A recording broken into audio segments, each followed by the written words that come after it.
Hi everyone, I'm going to be out of town this weekend, so I want to start the podcast a little bit early and give you some things to think about here. First of all, I had a very interesting conversation with Scott Galloway, who's a very renowned professor at NYU Stern and well-known in the business community about remote work. And the interesting thing about the conversation is, even though Scott and I are about the same age, we have very different perspectives on remote work. Scott's position is that young people have to be in the office to get ahead. They have to physically be present with their peers to learn, to understand the workplace, to understand personal dynamics, to become leaders, etc. And I completely agree with him. Where we differed a lot was he grew up in the Northeast in New York City working for an investment bank where you had to work 80 hours a week to get ahead.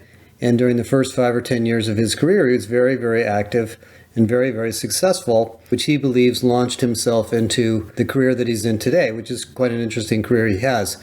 My situation was really quite different.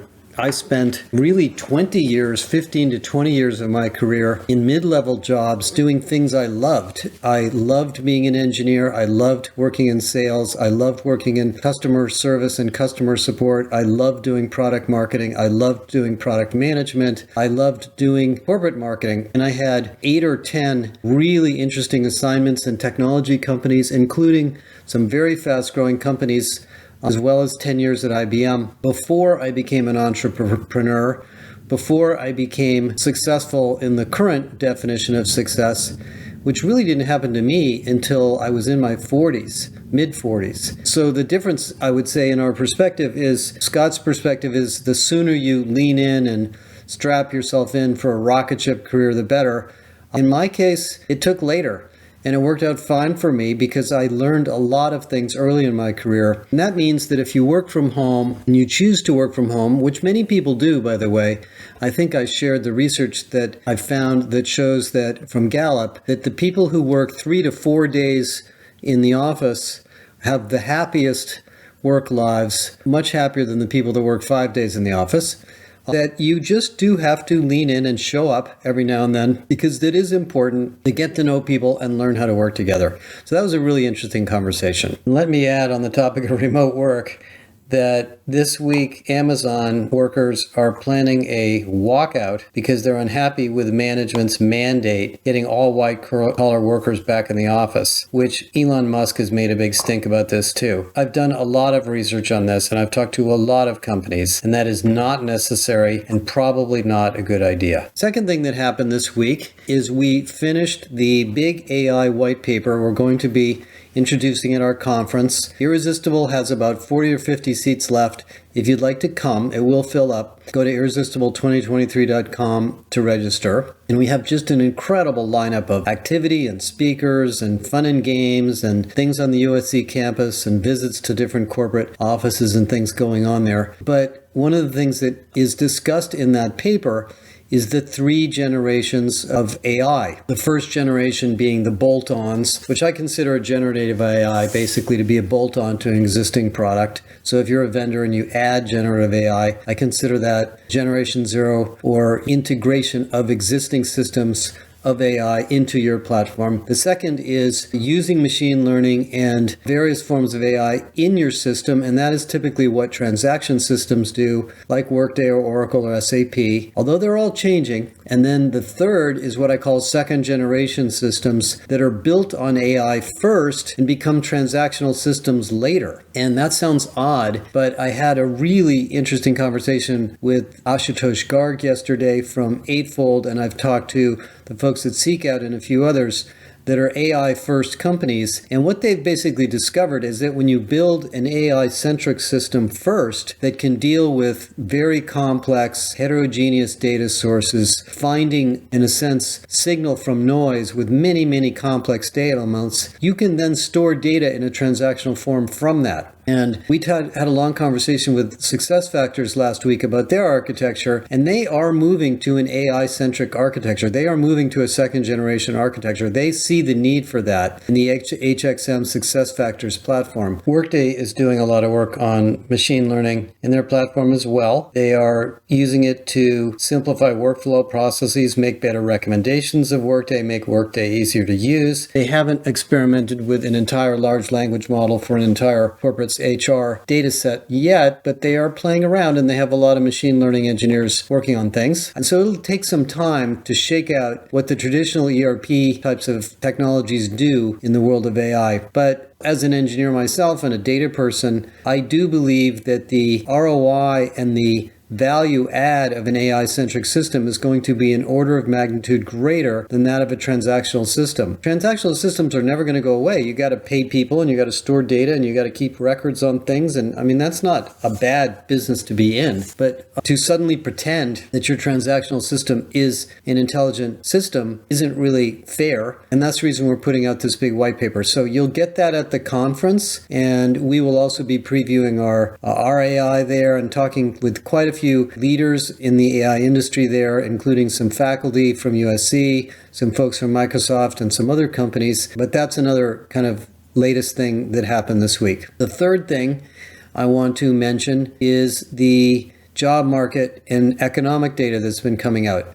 It's pretty clear from the economic data, despite all the shenanigans going on in Washington, that the job market's very healthy. And yes, there have been layoffs, but most of the layoffs have been companies that radically overhired and just weren't managing themselves well.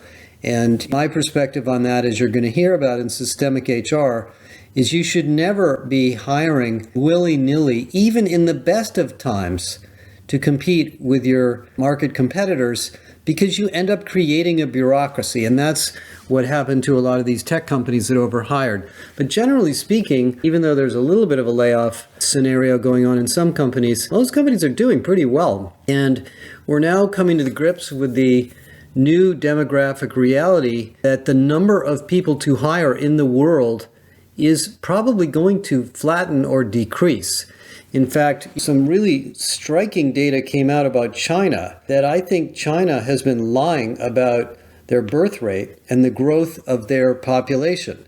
And some of the data I'm going to share with you at the conference might convince you that the Chinese economy is not nearly as strong as people think it is, just for demographic reasons at all. The reason that's relevant to you in HR is this issue of always being able to hire the person you need when you need them is the way we've been brought up, right? I mean, that's the way companies operate. We hire people into the company all the time as we grow, and we get rid of the people we don't need or the people that aren't performing well or the people we don't like or whatever excuse we have. And capital is more important than labor.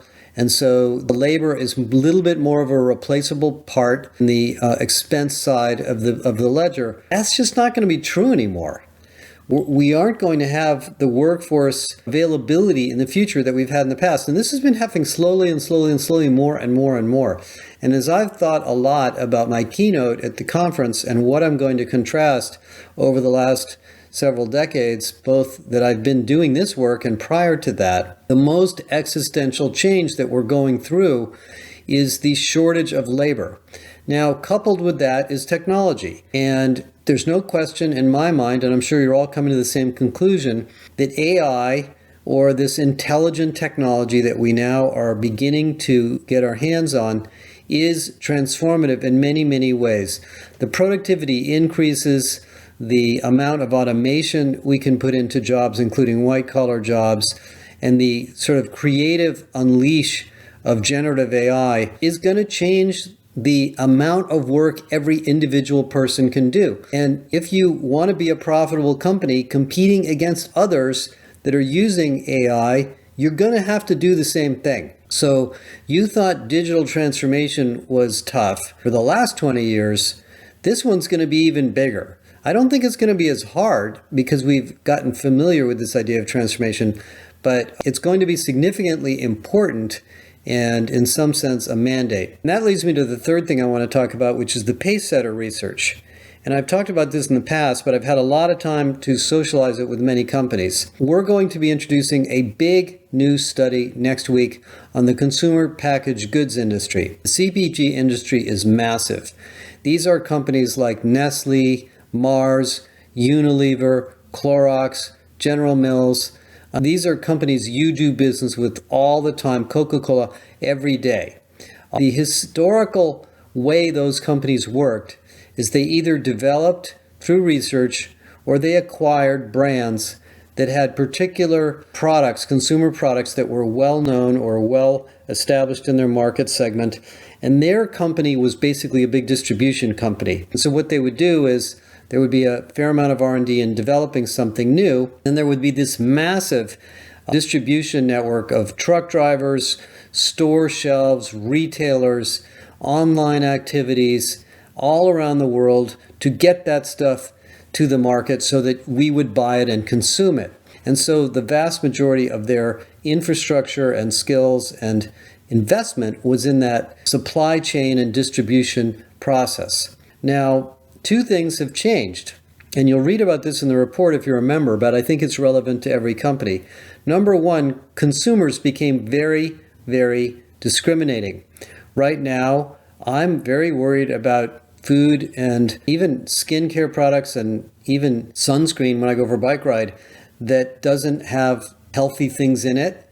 I'm in my later years. I don't want to get any sicker than I may already be from all this stuff. So I'm very careful about what I buy, and I get a lot of those signals from my kids who are even more worried about it than I am. I can go online and I can find information and I can find products from all over the world that are the healthiest ones in the world if I choose to. So I don't have to buy it just because it's in the company's shelf. And then, of course, the second factor is that the retailers are getting smarter and smarter and smarter, and they've built white label brands to intermediate or disintermediate CPG companies from reaching you.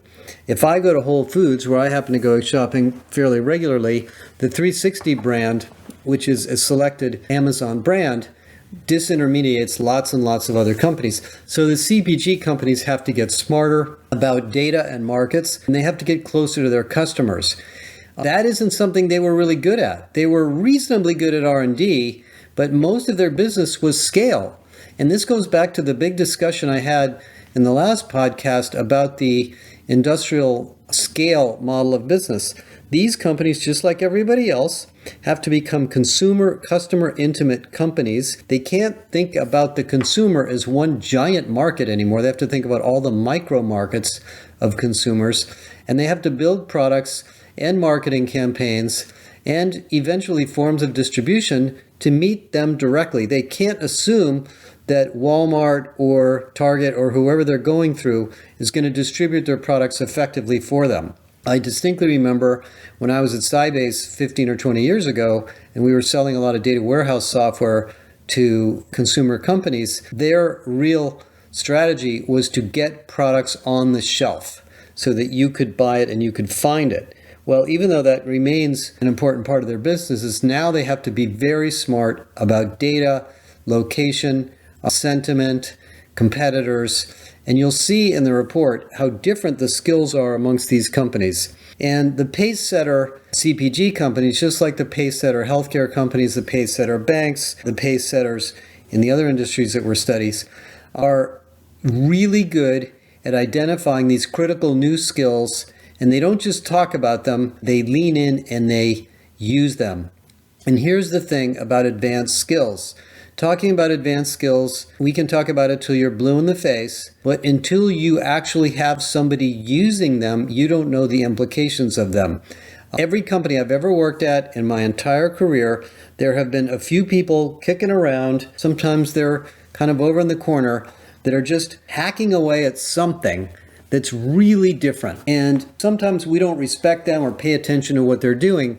But lo and behold, those people tend to discover things in your company that are transformational if you're listening and paying attention. And that's what advanced skills mean. Advanced skills doesn't mean waiting for everybody else to do something and then you do it too.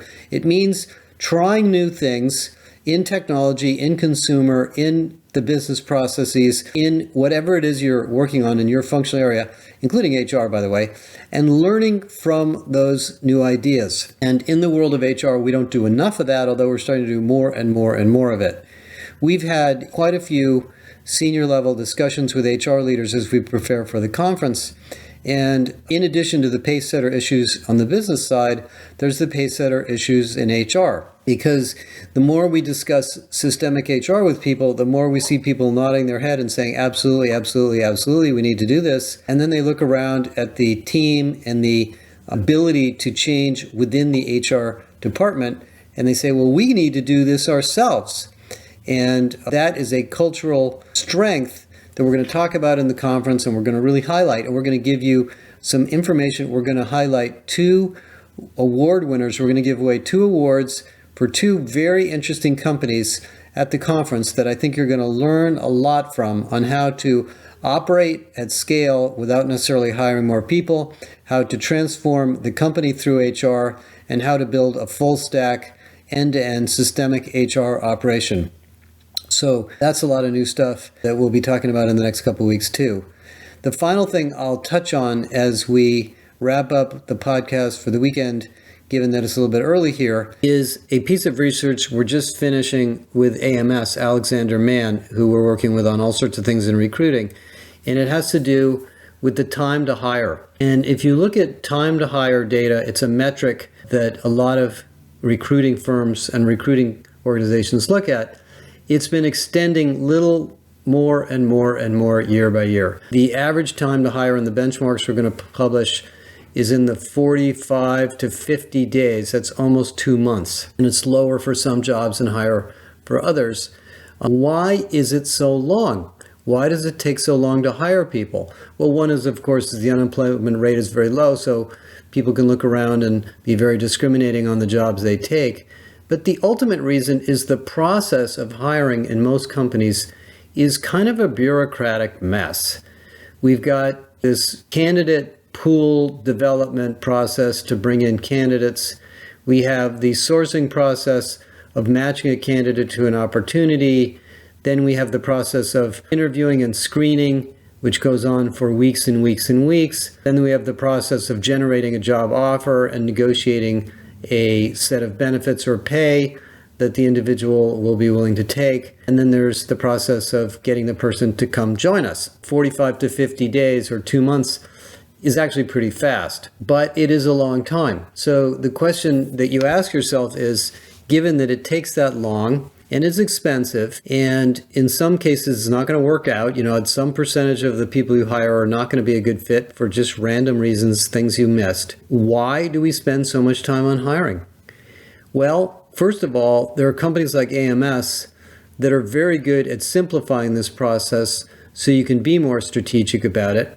I have found over the years that it is better to slow down your hiring in many cases to make sure you're hiring the right person and that you're carefully designing the work for that person that really justifies bringing that person into the company. I know there are a lot of companies that hire retail, frontline, high volume workers, and they have to hire all the time. That's a little bit different.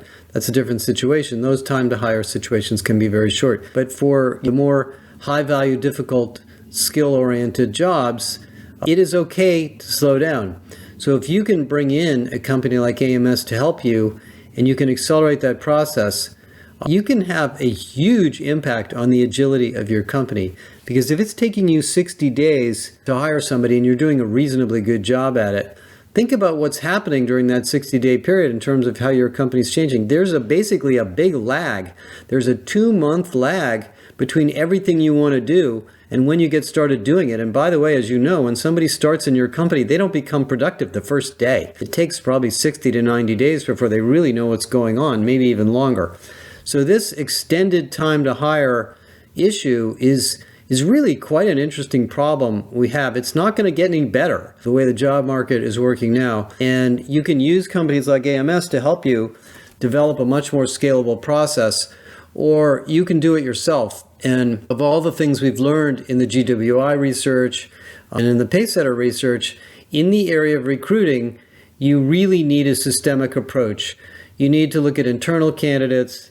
You need to look at the job very carefully and the skills that are needed. You need to source in different locations. You have to be much more intelligent about diverse hiring, non-biased hiring, and removing the factors that are irrelevant to the job in the candidate qualifications. And let me conclude with one more thing. One of the things we're going to talk about at the conference is the new laws that are being passed on AI. Keith Sonderling is going to be there, who's a great guy. He's the chairman of the EEOC, the commissioner of the EEOC. There was a law just passed in New York that says that if you're using any AI tools for hiring, you have to prove to the state of New York that they are unbiased.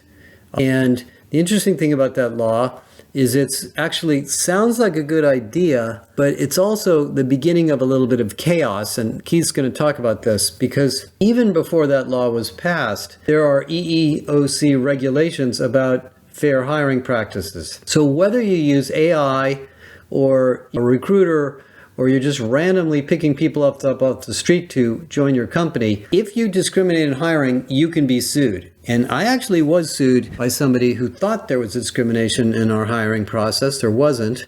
We settled with her, but it was really a misunderstanding. And that law already exists. So all these new AI discussions we're having about legal ramifications of AI may not be as important as you think. And we're going to talk that over with Keith because he has some very interesting perspectives on what we're going to do about pay equity, what we're going to do about diverse hiring, what we're going to do about EEOC mandates and so forth. So anyway, those are things to think about for the next week. As I said, I'm going to be out of town this weekend, so I won't be doing a podcast on Saturday, but I hope to hear from you. And you've got a couple more weeks to come to our conference. As I said, it will be full. We've already got quite a fascinating group of people coming, so it's going to be a fantastic event. June 20th through 22nd at the USC campus in Los Angeles. Go to Irresistible 2023. You're going to see a preview of our new AI system for research, which I think you'll find cool. You're going to see a preview of the new Josh Bersin Academy, and you're going to get a chance to meet lots of amazing people, some of the most incredible HR and business leaders in the world. Thank you.